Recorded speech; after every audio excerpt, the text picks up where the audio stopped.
নমস্কার বন্ধুরা, আমাদের বাড়িতে আজকে চিকেন রেসিপি রান্না হবে। তোমাদের সাথে সেটাই শেয়ার করব, দেখতে থাকো। মাটির উনানে কাঠের চালে দেখো, প্রথমে আমাদের আলুটাকে ভালো করে ভাজা হয়ে গেছে। এবার নামিয়ে নেবো। আগে তারপর মাংসটা ম্যারিনেট করে নেবো। মাংসটা ম্যারিনেট করার জন্য কি কি লাগছে দেখো। প্রথমেই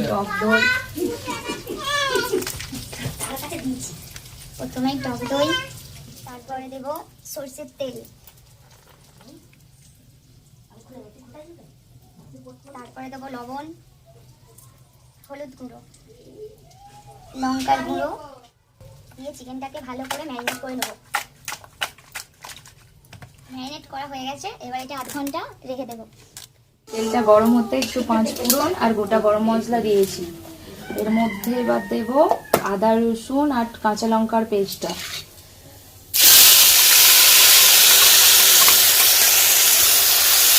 ভালো করে এটাকে একটু তেলে কাঁচা গন্ধটা চলে যাওয়ার জন্য নেড়ে নেব।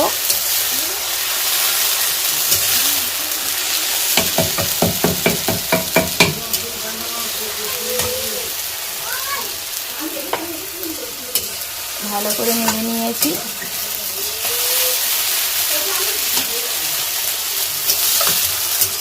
এর মধ্যে এবার দিয়ে দেবো ম্যারিনেট করা চিকেনটা।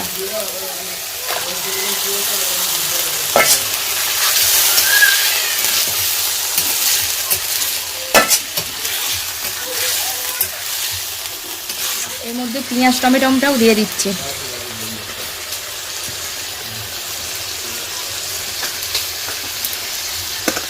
দিয়ে ভালো করে এটাকে কষাবো।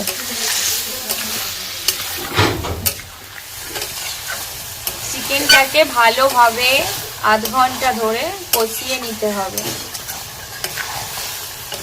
যেন পেঁয়াজ টমেটোটা এর মধ্যে গলে যায়।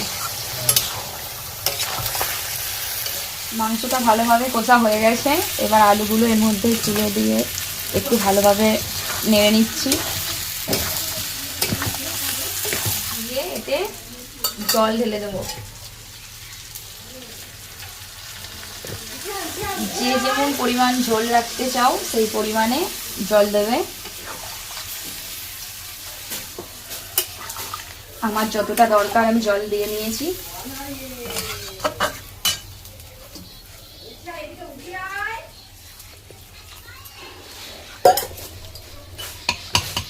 নুনটা চেক করে নেবে ঠিকঠাক আছে নাকি। এবার আমি মাংসে জল ঢেলে দিয়েছি। এবার যার যতটা পরিমাণ ঝোলের দরকার দেখে নামিয়ে নেবে।